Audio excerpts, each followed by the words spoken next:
প্রতাপপুর রাজ্যসহ পাশাপাশি 7টি রাজ্য ছিল। সবগুলো রাজ্যে পানির হাহাকার শুরু হয়। রাজ্যের প্রজারা পানির অভাবে ফসল ফলাতে পারে না, এমনকি তারা ঠিকমতো খাবার পানীয় সংগ্রহ করতে পারে না। প্রতিটা গ্রামে অনেক ধরনের মহামারী দেখা দেয়। এমন অবস্থায় মহারাজ, অপরাধ ক্ষমা করবেন, পানির অভাবে কোনো ফসল ফলানো যাচ্ছে না, এদিকে খাবার পানিও ঠিক মতো পাওয়া যাচ্ছে না। আপনি কিছু একটা করুন মহারাজ। মহারাজ, পানির অভাবে অনেকেই নোংরা পানি পান করে, ডায়রিয়া কলেরায় আক্রান্ত হয়ে মারা যাইতেছে। আপনি কিছু একটা করেন মহারাজ, আপনি কিছু একটা করেন। মহারাজ, এই সমস্যা শুধু আমাদের রাজ্যের না, এই সমস্যা আমাদের পাশের আরো 6টি রাজ্যে। এখানে আপনিই বা কি করবেন? না মন্ত্রী, এটা বললে হবে না। আমার রাজ্যের প্রজাদের ভালো মন্দর সব দায়িত্ব আমার। আমাকে কিছু করতেই হবে। আপনি একটা কাজ করুন। আদেশ করুন মহারাজ। আপনি দ্রুত পাশের 6টি রাজার কাছে সন্দেশ পাঠিয়ে দিন। আমি সব রাজার সাথে বৈঠক করব। যেহেতু সমস্যা সবার, তাই সবাই মিলে সমাধান বের করতেই হবে। যথা আজ্ঞা মহারাজ, আমি এখনই সব রাজাদের কাছে সন্দেশ পাঠানোর ব্যবস্থা করছি।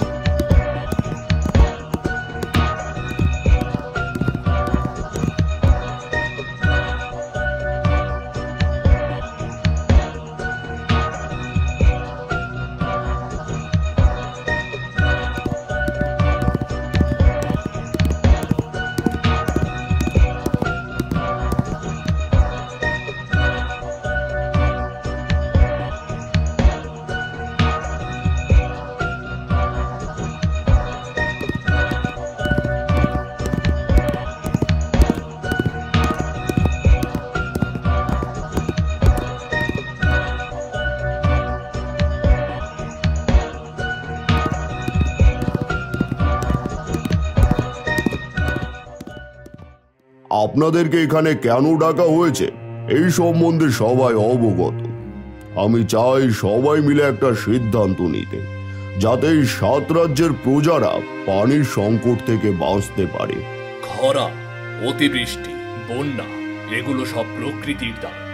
এখানে আমাদের কোনো হাত নেই। তাহলে এই সমস্যা কিভাবে ঠিক করবেন? প্রকৃতি দান করার সাথে সাথে প্রকৃতি আমাদেরকে আরো অনেক কিছু শিক্ষা দিয়েছে, যাতে আমরা সব পরিবেশ প্রকৃতির সঙ্গে টিকে থাকতে পারি। তাহলে এই পরিস্থিতিতে কি করা উচিত আমাদের? আপনারা যদি অনুমতি দেন, তাহলে 7 রাজ্যের মাঝে একটি জলাশয় খনন করতে চাই, যাতে সব রাজ্যের প্রজারা আপাতত শুদ্ধ খাবার পানি পায়। পানির পরিমাণ বেশি হলে তারা যেন সেই পানি দিয়ে ফসল ফলাতে পারে। এ তো অতি উত্তম প্রস্তাব। আমি আপনার মতামতকে সম্মান জানিয়ে এই প্রস্তাবে একমত পোষণ করছি। এতে সবাই একমত হতে হবে। আমরা সবাই একমত। হ্যাঁ, আমরাও সবাই একমত। তাহলে আগামীকাল থেকে জলাশয় খননের কাজের জন্য প্রত্যেক রাজার থেকে কাজের লোক পাঠানোর দায়িত্ব আপনাদের। কাল থেকে আমরা জলাশয় খননের কাজ শুরু করব।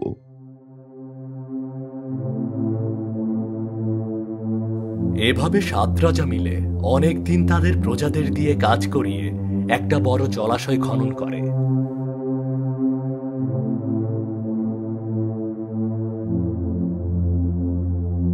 কিন্তু জলাশয় খনন করার কাজ শেষ হলেও জলাশয় থেকে কোনো পানি ওঠে না। 7 রাজা আবার চিন্তায় পড়ে যায়। এ কি, এতদিন কাজ করে এত বড় জলাশয় খনন করেও পানি কোথায়? তাহলে কি আমাদের এতদিনের পরিশ্রম ব্যর্থ হবে? আপনারা চিন্তা করবেন না, আমি জ্যোতিষীকে আসতে সেনা পাঠিয়েছি। জ্যোতিষী এর সমস্যার সমাধান দেবেন।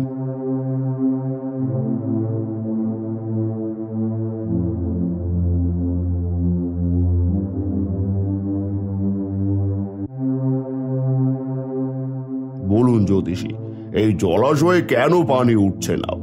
মহারাজ, এই জলাশয় আপনারা 7 রাজা মিলে খনন করেছেন।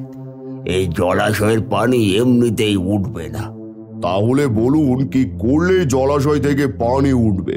তাড়াতাড়ি বলুন। মহারাজ, পূর্ণিমা রাতে যে ছেলের জন্ম এবং সেই সামনের সপ্তাহে পূর্ণিমাতে যার বিয়ে, তাকে বউ পালকি সহ এই জলাশয়ে নিয়ে আসতে হবে। সেই ছেলেটি বিয়ের পালকি থেকে নেমে যদি এই জলাশয়ের মাটিতে কোদাল দিয়ে কোপ দেয়, সঙ্গে সঙ্গে এই জলাশয় থেকে পানি ওঠা শুরু হবে। সেই সাথে সেই ছেলের নামেই আপনাদের এই জলাশয়ের নাম রাখতে হবে। বেশ, তাহলে তাই করা হোক। মন্ত্রীমশাই, আপনি জ্যোতিষীর কথা অনুযায়ী পূর্ণিমার রাতে জন্ম, আগামী পূর্ণিমাতে বিয়ে, এমন বরবউকে পালকি সমেত জোগাড় করুন। জি মহারাজ, আমি এখনই সারা রাজ্যে সৈন্য পাঠিয়ে এমন মানুষ খুঁজে বের করার ব্যবস্থা করছি। এরপর মন্ত্রী রাজ্যে সেনা পাঠিয়ে প্রত্যেক বাড়ি বাড়ি গিয়ে আর সামনে পূর্ণিমাতে বিয়ে এরকম ছেলে খোঁজা শুরু করে। এদিকে রাজা অনেক চিন্তিত হয়ে পড়ে। মন্ত্রী, আপনি খুঁজে পেয়েছেন সেই ছেলেকে যার পূর্ণিমাতে জন্ম, আবার সামনের পূর্ণিমাতে বিয়ে? মহারাজ, আপনি চিন্তা করবেন না, এমন ছেলে বা খুব একটা কঠিন কাজ না। আপনি নিশ্চিন্তে থাকুন, আগামী পূর্ণিমাতে আমি আপনার জলাশয়ে এরকম ছেলে হাজির করব। বাবা জয়, আর দেরি করিস না, আমার লক্ষ্মী বৌমাকে তাড়াতাড়ি বাড়িতে নিয়ে আয়। হে বাবা, শুভ কাজ করতে দেরি নেই, তাড়াতাড়ি চল, এমনিতেই বাড়ি ফিরতে অনেক রাত হয়ে যাবে। হ্যাঁ জয় ভাই, তাড়াতাড়ি চলো, আমার অনেক খিদে পেয়েছে। মেয়ের বাড়িতে গিয়ে পেট ভরে খেতে হবে, চলো। তোমরা শুধু শুধু আমাকে তাড়াতাড়ি করতে বলছো, আমি তো বর্ষে যে দাঁড়িয়ে আছি, আমাকে না নিয়ে গেলে কিভাবে যাব? হ্যাঁ, আমারও ভুল হয়েছে। এই বেয়ারা, তাড়াতাড়ি আমার ছেলেকে নিয়ে চলো, আমরা তো সেই কখন থেকে প্রস্তুত হয়ে আছি। বর এসে পালকিতে বসলেই পালকি কাঁধে তুলবো।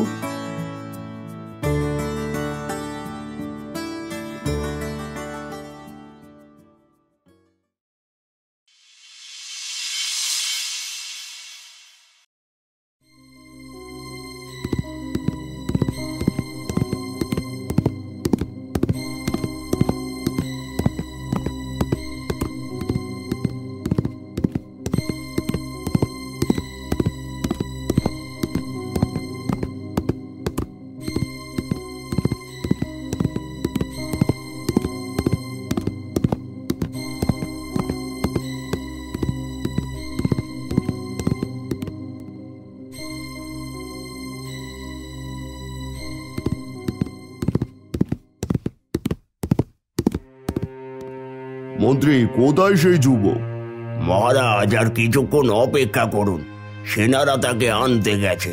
সেই যুবকের বিয়ের কাজ সম্পূর্ণ হলেই সেনারা তাদেরকে পালকি সহ এখানে নিয়ে আসবে।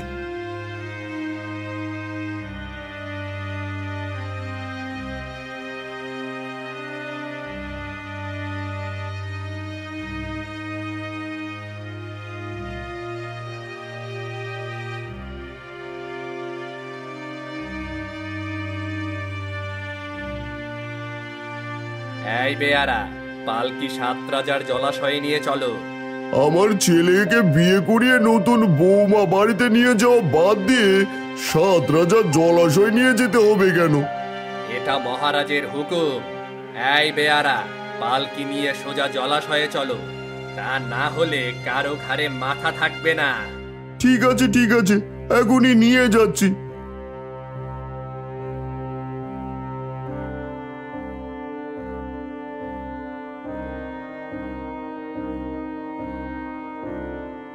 এই তো ওরা চলে এসেছে মহারাজ। মহারাজ, অপরাধ ক্ষমা করবেন, আমাদের এখানে নিয়ে আসার কারণ জানতে পারি? আমি বলছি, আপনার ছেলে কি পূর্ণিমা রাতে জন্মগ্রহণ করেছে? হ্যাঁ, কিন্তু এর সাথে এখানে আসার সম্পর্ক কি? ওসব পরে বুঝতে পারবেন, আগে বলুন আপনার ছেলের নাম কি রেখেছেন? আমার ছেলের নাম জয়। মহারাজ, তাহলে ছেলের নাম অনুসারে এই জলাশয়ের নাম হলো জয় সাগর। আর এই নাম নিয়ে এই ছেলেটা যদি জলাশয়ের ভেতরে গিয়ে 3টে কোপ দেয়, তাহলে সঙ্গে সঙ্গে জলাশয় থেকে পানি উঠতে শুরু করবে। তাহলে আর দেরি কিসের? এই বেয়ারা, তাড়াতাড়ি পালকি সহ ওদেরকে নিচে নিয়ে যাও। ঠিক আছে মহারাজ, এখনই নিয়ে যাচ্ছি। অবশ্যই জয় সাগর বলে মাটিতে কূপ দেবে।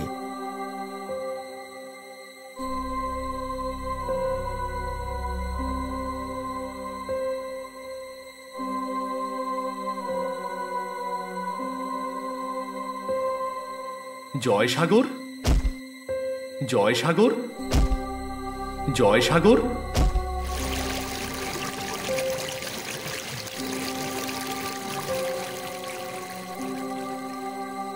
হায় হায় হায় হায়, এ কি সর্বনাশ হলো!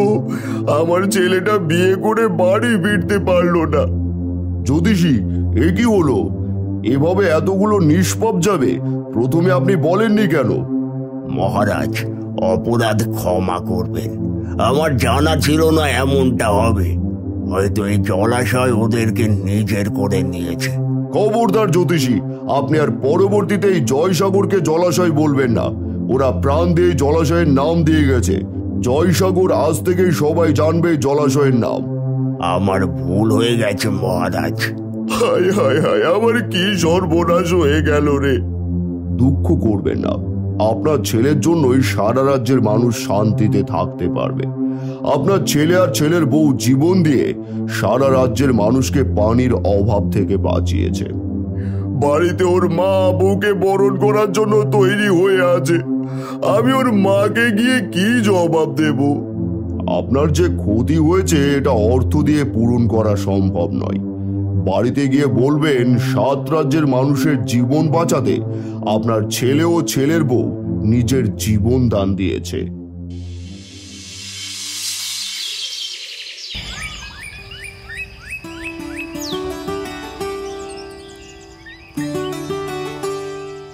যাক, আর পানির জন্য কষ্ট করতে হবে না, আর কাউকে ডায়রিয়া কলেরায় মরতেও হবে না। হ্যাঁ, এতদিনে সব রাজারা মিলে একটা কাজের মতো কাজ করেছে। যাই, তাড়াতাড়ি বাড়ি যাই, আবার কালকে আসবো।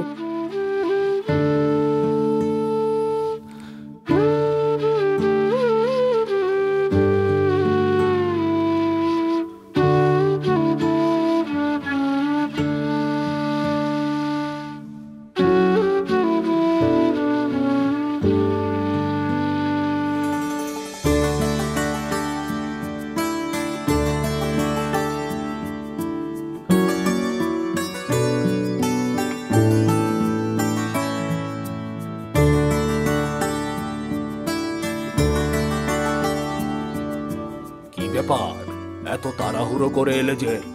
আর বলো না, জয়সাগরে গিয়েছিলাম পানি আনতে, হঠাৎ করে সাগরের মাঝখানে একটা চর জেগে উঠেছে। আমি তো বেশ ভয় পেয়ে গেছি। আরে ভয়ের কিছু নেই, হয়তো তুমি সূর্যের আলোতে ভুল দেখেছ। নয়ন ভাই, নয়ন ভাই, জয়সাগরে নাকি একটা চর জাগছে, আবার সেইখানে নাকি বড় একটা বেলের গাছ বাইর হইছে। বলিস কি? একদিনের ভেতরে চর আবার গাছ, এটা কিভাবে সম্ভব? এটা দেখার জন্য সারা গ্রামের মানুষ সাগর পারে ভিড় জমাইতাছে। এভাবে একদিনের মধ্যে জয়সাগরের মাঝে চর এবং গাছ দেখে মানুষ অবাক হয়ে যায়।